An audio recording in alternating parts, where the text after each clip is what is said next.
Hi guys, welcome to the Brandon Smith Rugby channel here on YouTube. I hope you are doing very well.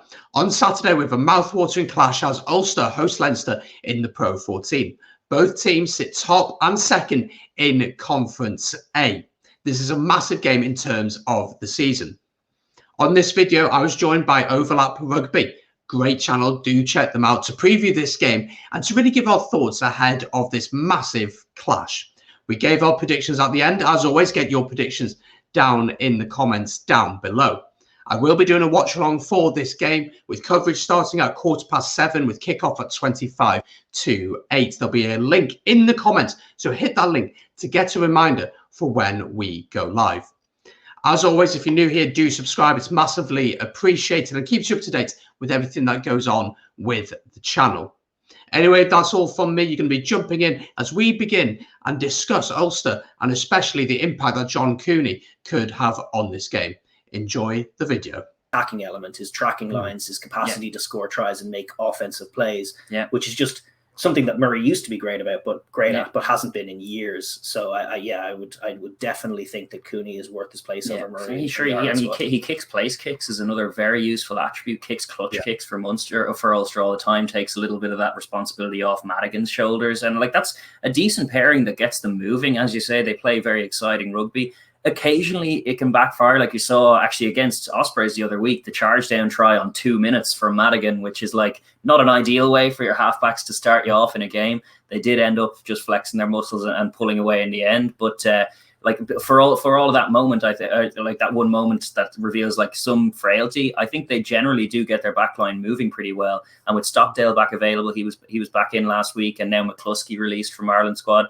Certainly McCluskey should be looking to have a big game again. Leinster's centres look very soft, and McCluskey likes to hit a hard line and get his hands free. So he should be looking to impose himself with the ball in hand, and ideally finding Stockdale or Little or Lowry, these guys who are dynamic out in the wide channels, to try and punish Leinster, because they don't really want to get into a tight exchange kind of battle. They frequently lose it. When they lose control of these games against Leinster, they lose their head initially, but they just allow Leinster to set their deliberate rhythm. It's not as quick as Ulster when they get it going, but Leinster do get a very deliberate kind of pulsing rhythm to their offense when they're winning collisions and getting a few offloads.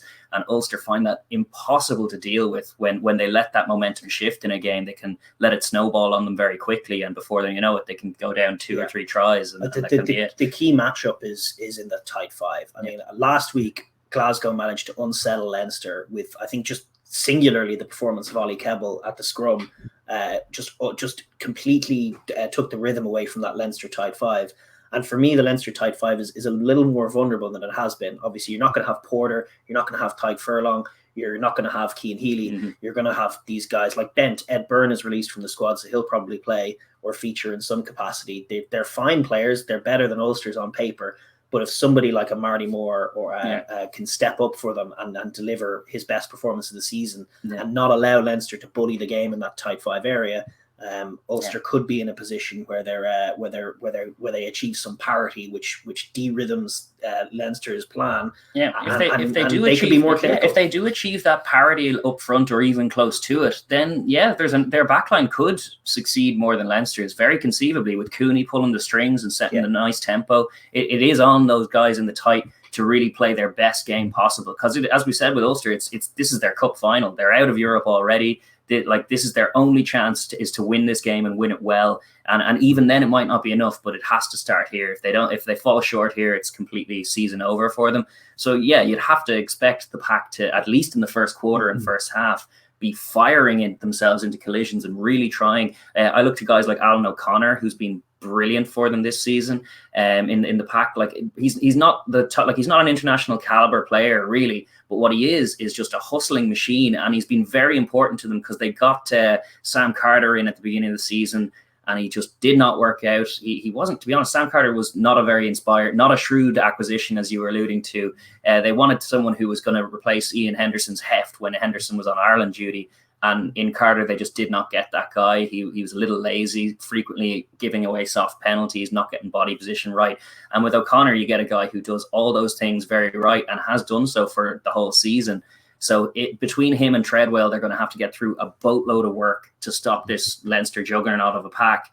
and then trust their guys. Cooney is going to be vital to them. Kick their goals, kick themselves into the right areas of the pitch, apply pressure, and stay controlled and stay measured. They are at home. They like playing in the Kingspan Stadium. Nick Timoney and Jordy Murphy in the back row. These guys, those guys have been in good form as well.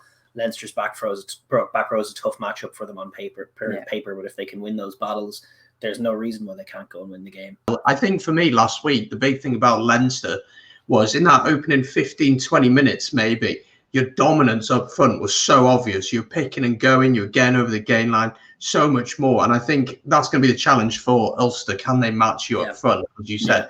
If they can do that, and if they can get the platform to play, then I worry for Leinster. Well, I don't worry for Leinster because I do want Ulster to win, if I'm being fair. I think for Ulster, if they can get that platform, and as you said, Cooney will just dictate the game if he's allowed to.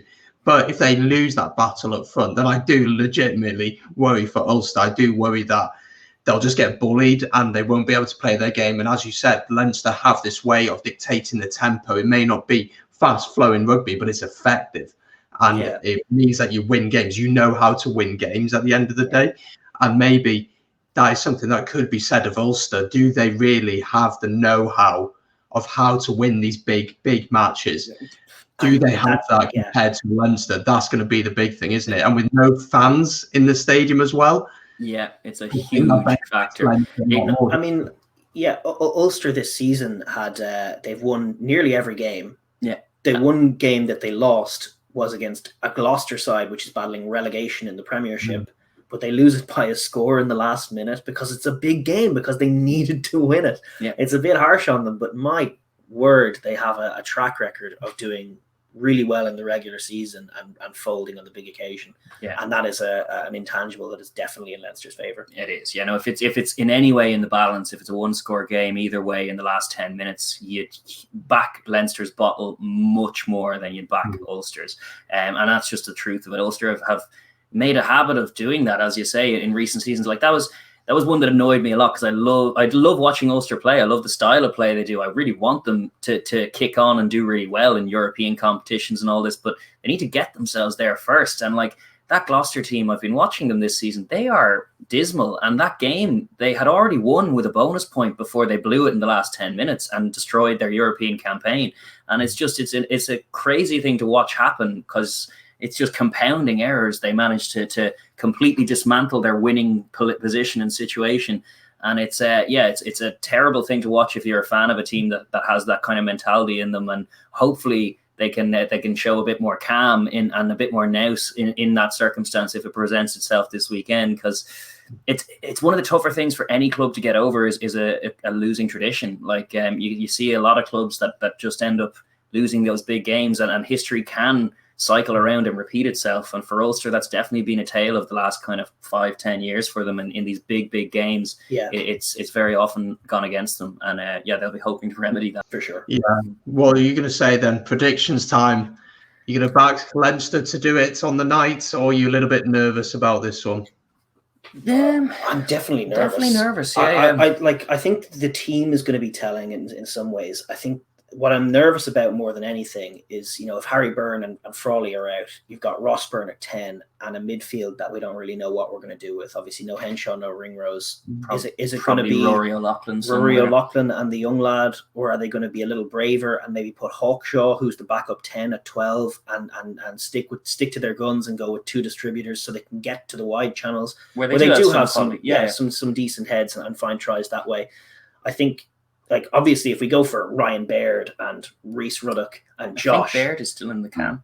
Well, I'm not sure. I'm not sure what the situation is there, but then they're going to have good matchups up front. But it's hard to know. It's always hard to call these games when Leinster are involved, because I'm watching Leinster and part of me is just worried that they're not good enough, and the other part of me knows that the Pro 14 so rarely punishes that. Yeah. Well, that feeling of not being good enough is the worry. That means, like, when we're lined up against, I don't know, Toulouse or Exeter or one of these teams later in the season, we're thinking, are we going to win that?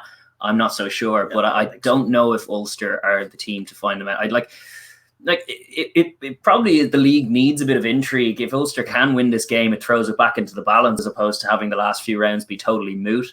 But I'm going to back Leinster's clutch and physicality to see them over the line. But I'd expect a bit of a stuttery game and probably a bit of niggle in it. And like the halfback pairing of Luke McGrath and Ross Byrne is one of my least favourite pairings that Leinster go with, especially if there's no other distributor in the back line, because Luke McGrath can have a tendency to be a little slow. His passing is not always on the money. And Ross Byrne sits very deep and very, very often kicks. So it's not ideal to get the back line motoring. Whereas the best part of Leinster's backline in their Pro 14 lineup is their back three. Jimmy O'Brien with Kelleher and Dave Carney on either wing have a good balance of like efficient under the high ball, decent handling skills, decent bit of turn a heel to take a try. They'll take a try. If so they have it, I expect them to probably kick for pressure, try and dominate the contact, and nick a few tries to win it. I'm backing Leinster's clutch over Ulster's clutch, but I think it'll be a one-score game. I think it'll be a good game, to be honest, for the neutral. Yeah, I'll back Leinster too, but I'll add the addendum that Ulster should win this game. And if I was an Ulster fan and they don't win this game, I'd be annoyed because Leinster are vulnerable right now. But I think, honestly, I just don't know if I back Ulster to do it, and I think there'll be enough from Leinster. I think Rhys Ruddock could come back in and have like a man of the match performance, and that could be the difference. Yeah, something like that. Yeah. Okay, I'm going to back Ulster, a bit different as well, and I think Ulster play a really exciting brand of rugby. But as you said, that battle in the pack is going to be so important in the game. Whoever can dominate the physical battle, and that's where I do worry is that Ulster won't have the physicality quite. Have that physicality, and as you said, if Ruddock comes back in, I mean, what a ball carrier he can be, physical, menace at the breakdown as well. Josh van der Fleer as well is a brilliant player as well.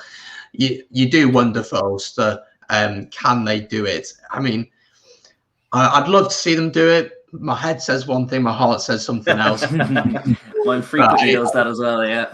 Yeah, but I do think Leinster are vulnerable. I saw areas in that game against Glasgow, and I thought, okay. And I saw the fiction, I was like, oh, this could be quite tasty and quite interesting.